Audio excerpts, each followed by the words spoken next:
নমস্কার, আমার প্রণাম নেবেন সবাই। আজকে যে কথাটা করার জন্য ভিডিও আনলাম সেটা হচ্ছে, মানুষের অনেক সময় হুঁশে থাকে না যে কর্মদোষটা কী। কর্মদোষ মানেই হচ্ছে শুধুমাত্র ক্রাইম বা অপরাধ নয়, কর্মদোষ আমরা করে ফেলি। যেমন আজকে যে কথাটা বলবো সেটা হচ্ছে নিঃশ্বাস প্রশ্বাস, যেটা দীর্ঘশ্বাস। নিঃশ্বাস প্রশ্বাস ছাড়া আর একটা আছে দীর্ঘশ্বাস। এই শ্বাসটা যখন পড়ে, এটা কিন্তু খুব ডেঞ্জার।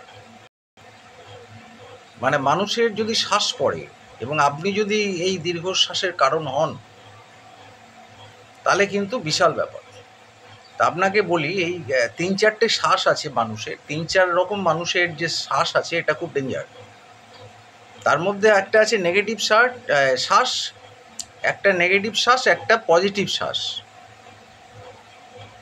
তো এইবার ব্যাপার হয় কি, মানুষের 3 রকম মানুষ বলতে, ধরুন খুব গরিব, একদমই গরিব, মানে দুস্থ বলতে পারেন। এদের যদি শ্বাস পড়ে আপনার ওপর, আপনি গেলেন, খবর আছে। আচ্ছা, আরেকটা হচ্ছে যারা রোগী, আপনার ডিপেন্ডেন্ট, সেই রোগীর যদি শ্বাস পড়ে, গেল। রোগের কারণে না, আপনার থেকে কোনো আঘাতজনিত কারণে যদি তার শ্বাস পড়ে, কেন একটা রোগী ভুল বকছে সেটা আলাদা। আর থার্ড হচ্ছে যেটা, সেটা হচ্ছে গুরুশ্বাস। গুরুশ্বাস বলতে শুধু গুরুদেব নয়, গুরুশ্বাস বলতে পিতা মাতা বা আপনার গুরুজন, স্থানীয় যারা শিক্ষাগুরু, সব কিছু নিয়ে এই গুরুশ্বাস যদি পড়ে। এই 3টে শাস্ত্রগত, যে এই 3টে শ্বাস পড়লে আপনার খবর আছে। এরপরে যে আরেকটা শ্বাস আছে, সেটা হচ্ছে আপনার বাড়ির কুল পুরোহিত। মানে আপনার যে বাড়িতে পুজো করে, কুল পুরোহিত মানে এই না যে পুজো করতো তার ছেলের শ্বাস পড়েছে, সে ছেলে অফিসে চাকরি করে, আপনার বাড়িতে পুজো করে না, সেটা না। মানে অ্যাকচুয়াল হচ্ছে যিনি পুরোহিত, আপনার বাড়িতে নিত্য পুজো করেন, তার যদি শ্বাস পড়ে, এটা কিন্তু ডেঞ্জারাস, এটা ব্রহ্মসাপ লেগে যায়, খুব মুশকিল।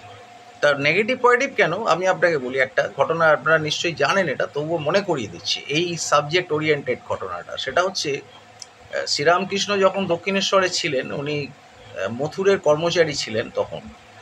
তা সেই সময় হলধারী বলে একজন ব্রাহ্মণ ছিলেন। উনি খুব কুটিল ব্রাহ্মণ, এবং সবাই ওনাকে ভয় করতো, এবং খুব মানে টেম্পটেড আর কি, মানে রাগী একটা। তো ঠাকুর শ্রীরামকৃষ্ণ একবার কি ব্যাপারে যেন, মানে যাই হোক, হৃদয়কে সাবধান করেছিলেন, ভাগ্নেকে, যে তুই ওর সঙ্গে লাগিস না, ও ও কিন্তু বাকসিদ্ধ, নেগেটিভ বাকসিদ্ধ, মানে রাগী বাকসিদ্ধ, মানে দুর্বাসা টাইপের, যা বলবে হয়ে যায়। তো এটা ঠাকুর বুঝতে পেরেছিলেন। তো এটাকে বলে নেগেটিভ বাকসিদ্ধ। তো একবারে হয়েছে এরকম, ঠাকুরের ওপর হঠাৎ উনি রেগে গেলেন বিনা কারণে। এরা তো বিনা কারণে রাগে, রেগে গিয়ে বললেন যে তোর মুখ দিয়ে রক্ত উঠবে। তা সত্যি তাই, এবং দেখা গেল ঠাকুর রামকৃষ্ণদেবের মুখ দিয়ে হঠাৎ রক্ত উঠলো। তারপর ডাক্তার এলো, টললো, দিয়ে বললো যে আপনি, রক্তটা উঠে গেছে, আপনি বেঁচে গেছেন, কারণ রক্তটা ভেতরে থেকে গেলে আপনার সমস্যা হতো। এটা কথামৃততা আছে, এবং যারা রামকৃষ্ণ ভক্ত তারা জানে। তো তারপরে আবার হলধারী সেটা খবর পেয়ে এসছেন ঠাকুরের কাছে, এসে তার পায়ে পড়ে গেছেন যে আমি বলে ফেলেছি। তো তখনই ঠাকুর হৃদয়কে বলেছিলেন যে ওর পেছনে লাগিস না, উনি কিন্তু বাকসিদ্ধ, ও যেটা বলে দেবে হয়ে যাবে। দেখলি না, আমাকে বললো। এবার ডাক্তার বললো আমার ভালোর জন্য বেরিয়েছে, কিন্তু ও তো আমাকে বলেছিল এটা। তাই এটা নেগেটিভ বাকসিদ্ধ, এবং বাকসিদ্ধ মানে শুধু পজিটিভ হয় না। এই যে মারোয়ারিরা বা নন বেঙ্গলিরা দেখবেন লঙ্গরখানা করে, কাঙালি খাওয়ায়, সাধু ভাণ্ডারা দেয়, কেন দেয়? যে হট করে কেউ একটা আশীর্বাদ করে দিলে তার মধ্যে যদি বাকসিদ্ধ কেউ থাকে, সেইটা তার কল্যাণ হবে। এই একটা দুটো বাকসিদ্ধের জন্য ওরা হাজার হাজার লোককে খাওয়ায়, কারণ ও তো জানে না কে বাকসিদ্ধ। তো এটা পজিটিভ, মানে আপনার কল্যাণের কামনায় সে একটা আশীর্বাদ করবে। তো অভিশাপটাও, আশীর্বাদ যদি বাকসিদ্ধর হয়, অভিশাপকেও বাকসিদ্ধ আছে। নেগেটিভ পজিটিভ দুটোই থাকে। আমার আশীর্বাদ যদি আপনার কাজে লাগে, তাহলে আমার অভিশাপও কাজে লাগবে, নাহলে দুটোই লাগবে না। তো সেরকম বাকসিদ্ধ এরকম লোকও আছে যে আপনাকে অভিশাপ দিতে পারে। তাই শ্বাস কিন্তু খুব মুশকিল, শ্বাস কখনো নেবেন না।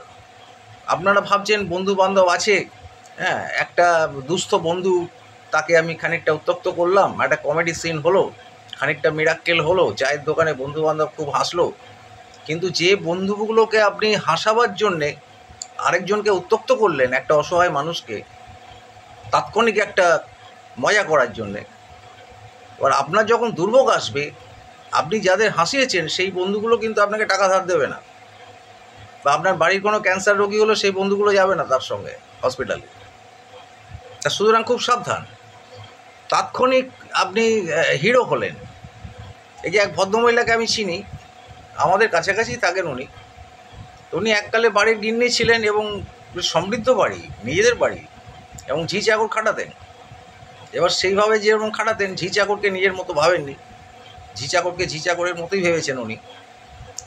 তা এখন এই এতদিন বাদে হঠাৎ দেখা গেল যে তার অবস্থা খুবই খারাপ হয়ে গেছে এবং সে রান্নার কাজ খুঁজছে। সেই ভদ্রমহিলাই তো রান্নার কাজ খুঁজতে, উনি তো কলেজ স্ট্রিট থেকে শিলিগুড়ি যাবেন না রান্না করতে, এলাকার মধ্যেই করবেন, যেহেতু নিজের বাড়ি। দুস্থ হয়েছেন উনি, তা এখন তো সেই ট্রিটটা উনি পাবেন। মানে ওনার শেষ বয়সে এই দুস্থ অবস্থায় উনি যখন ঝি চাকরের কাজ করতে যাবেন বা রান্নার মাসির কাজ করতে যাবেন, তখন ওই যে ট্রিটটা উনি করেছিলেন আগে, সেই ট্রিটটাই রিটার্ন পাবেন। প্রতিটা ক্রিয়ারই বিপরীতমুখী ক্রিয়া ও প্রতিক্রিয়া আছে, এটা আমার চোখে দেখা। তো সুতরাং বুঝতে পারছেন কতটা লজ্জাকর পরিস্থিতির মধ্যে উনি পড়লেন। তা আমি সেটাই বলছি, তাৎক্ষণিক হিরো হতে যাবেন না, খুব মুশকিল হয়ে যাবে। কারণ আমি অনেককেই দেখেছি, মানে বন্ধু বান্ধবের মধ্যেও যে বন্ধুটা সব থেকে গরিব তাকে সবাই কিন্তু ব্যঙ্গ করে, দুস্থ বলে তাকে, হ্যাঁ, একটা অবজ্ঞা করে। সে হয়তো কিছু বললো না, কারণ তার বলার মতো মুখ নেই, বা সে ধনী নয়, বা সে অর্থবান নয় যে আপনাকে সঙ্গে সঙ্গে প্রোটেস্ট করবে। কিন্তু তার যে শ্বাসটা পড়লো, সেই শ্বাসের দায়িত্ব কিন্তু আপনি যাদের মোসাহেবি করছেন তারা কিন্তু নেবে না। এটা মনে রাখবেন। মানে ভিডিওটা করা এই জন্যে যে আপনাকে সাবধান করার জন্য। কারণ আমার কাছে অনেকেই আসে গ্রহদোষ, বাস্তুদোষ, কর্মদোষটা কি? আমি তো কোনো খারাপ কাজ করিনি। আরে ভাই, খারাপ কাজ করিসনি মানে? না, আমি তো ঘুষ টুস খাই না। তা ঘুষ খান না, ঠিক আছে, আপনি কলিগের পয়সায় তো খান, যে ঘুষ খায় তার পয়সায়। একজন পুলিশ অফিসার এলেন আমার কাছে, এসে বললেন যে আমি ঘুষ খাই না, আমার কর্মদোষ নেই, আমি ঘুষ খাই না, আমি খুব অনেস্ট। আমি অনেস্ট, কিন্তু আপনি তো কলিগের পয়সায় খান। তা আপনার কলিগ যে ঘুষ খায় না এটা আপনি লিখে দিতে পারবেন স্ট্যাম্প পেপারে? তখন চুপ করে আছে। এমন অপরাধীর পয়সায় খান না, ঠিক আছে, ঘুষ খান না, কিন্তু অপরাধী তার ফ্যামিলির জন্য করছে। যে লোকটা মুরগি কাটছে সে তার ফ্যামিলির ইনকামের জন্য করছে, তার সেটা ধার, তার পয়সায় খেলে অসুবিধা নেই। কিন্তু যে লোকটা মাইনে পাচ্ছে তারপরে যদি সে উৎকোচ নেয়, আপনি তার পয়সা খায়, আপনি তো অপরাধীর পয়সা খাচ্ছেন না। আমিও বলছি না সেটা, যে আপনি ক্রিমিনালদের পয়সা নিয়ে ঘুষ খাচ্ছেন, কিন্তু আপনি তো কলিগের পয়সায় খাচ্ছেন। আপনার যে এসআইয়ের পয়সায় খাচ্ছেন সে তো ঘুষের পয়সা, সেটা তা লাভ কী হলো? আপনি এর থেকে অপরাধীর পয়সায় খেলে বরঞ্চ ঘুষ খেলে ভালো হতো, ওটা পাপ নয়। যে লোকটা ডাকাত, সে ডাকাতির মালটাকে তার স্নেহর জায়গায় রেখে আসে শ্বশুর বাড়িতে, কেন? তার ছেলে মেয়েরা খাবে, পড়বে, এটা একটা স্নেহ, এবং সেটা তার পেশা। কিন্তু ঘুষ খাওয়াটা তো পেশা নয়। তা আপনি তো কলিগের পয়সায় খাচ্ছেন, বলে হ্যাঁ সেটা তো আমি, তাহলে তা ব্যাপারটা এইখানে পাপের পয়সা। এই নয় যে পাপের পয়সা খেলেই মুশকিল, তো কলিগ পাপ করছে, মুশকিল এইটা। তো লোকে বোঝে না, কর্মদোষটা ঠিক বুঝতে পারে না যে আলটিমেট কী ব্যাপারটা হচ্ছে।